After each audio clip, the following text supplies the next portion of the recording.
noticed it's been a while since my last art video. Like, I've posted videos on this channel, but I wasn't creating art in them. And that's because it's been a while since I last sat down to create art. Let's change that. As usual, when I have trouble creating, I often find myself sinking into other art, scrolling through art on Instagram, rewatching my favorite artists' YouTube videos, and looking through my own old sketchbooks. So here's a sketchbook that I thought we could look at together, and it's the only sketchbook that's finished that I've never shown on this channel. As you may be able to tell, the sketchbook is destroyed. It has water damage and is bent out of shape, but that was kind of the point. It was handmade, and it's actually filled with dollar store paper and bound with dental floss, which has held up, by the way, so that's cool. But despite the poor quality, this remains to be one of my favorite sketchbooks that I've ever filled, and I'm really glad I looked at it when going through this art block. So I'm going to show it to you and explain why I'm happy that I looked at it. It may come as a surprise that this is one of my favorite sketchbooks if you're looking at this and you've seen my other sketchbook tours, because I put everything into my sketchbooks, often filling them with finished pieces even. Not so much on the new one I'm working on now, but on my last ones.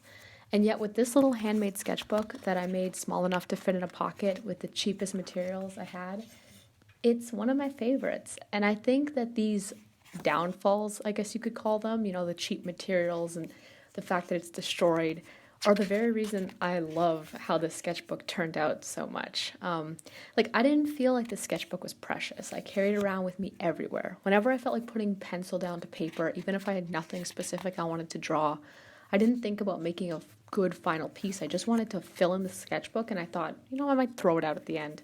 I drew in it when I didn't bring my main sketchbook, so like on the bus or at a party or at a doctor's appointment with whatever materials I can get my hands on, like those markers that are drying out that everyone seems to have at the bottom of their bags. There's even I use lip balm to fill in the backgrounds of pages. And I think that you can see that this little sketchbook gets progressively better. I mean, at least in my eyes. There's something magical, or maybe this is just me and my relationship to my main sketchbook, but there's something magical about this sketchbook because even though, at least again in my eyes, the sketches got better, I didn't feel more pressure because I wanted the sketches to be, as good as the previous one. I'd just pick up the sketchbook and start drawing anytime I felt like it. I didn't let any insecurity or any feeling of I'm not going to be able to make something good get in the way, and I just drew. And this is the spontaneity that I think I've lost this year, And whether it's because I didn't go out as often, therefore a sketchbook like this that was just meant for random drawing sessions wasn't necessary. Like my main sketchbook, I have to sit down and think, all right, I'm going to draw something. It's not as natural as it is to just pull out a book whenever I have the free time to, I'm sitting on a bus, I have nothing else to do. I don't know if it's because of that or because I just have too much time to overthink things with the quarantine, but what I do know is that this year, 2021, we're at the beginning now, I'd like to return to sketching without pressure and the innocence of creating that I feel like I can achieve when I'm away from home.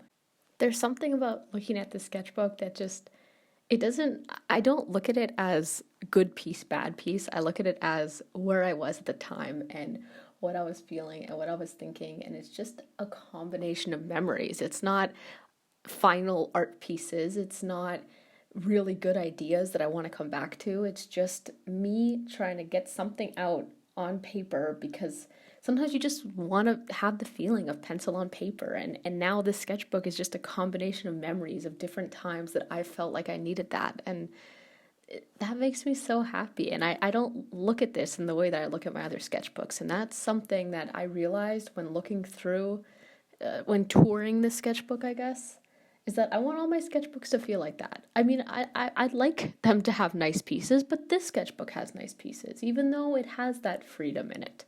So that's what we're going to try and do today.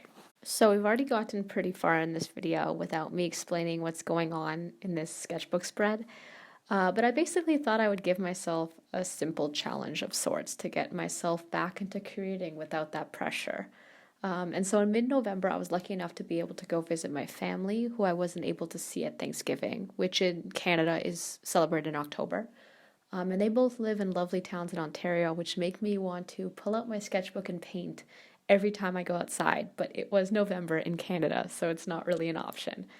So I thought I would finally get around to painting one of these scenes, but paint it in the way that I would paint it on the scene, you know?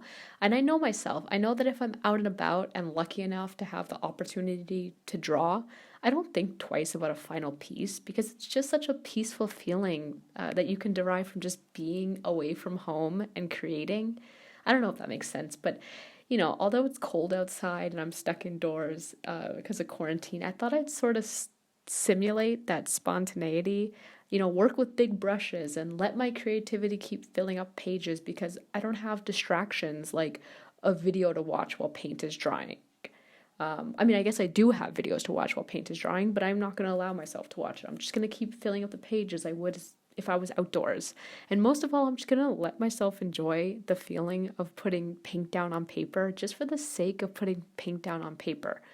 And so here are the two landscape photos that I used. One is from my mom's area, which is in northern Ontario, and one is from my dad's area, which is in southern Ontario, closer to Niagara Falls. And if you want to use these references, feel free, even if you're not a landscape painter, I guess, but you're just in a similar boat to me of feeling like every piece you create has to be, I don't know, like a piece, like, you know, feel free to use these references to make a mess. And I realized once I started painting the landscapes, I just enjoyed using the colors and the feeling of laying wet paint down on paper and watching the colors spread. And I know I like this. And there's nothing surprising about the fact that I like it. I just can't get myself to sit down and paint because I want to create something finished. And I sat down and I did this and I loved it. And so I started laying down some blobs just to keep going with laying the paint down on paper, which kind of started to look like a big flower bulb, which kind of started to create a messy scene in my head of someone presenting this massive flower. And then, you know, it created this whole scene, which then I went on to the next page to create. And then the next day, you'll see towards the end, I actually end up going in with acrylic paint and making the scene. It's still messy. The whole page is messy, but I kind of just embrace that. And so we're going into a new year, and I want to fill in my sketchbooks this year. I don't want to stockpile ideas because in 2020, I felt like although my creativity improved, like I had so many ideas that I don't think I could have had in the previous years, I have nothing to show for them.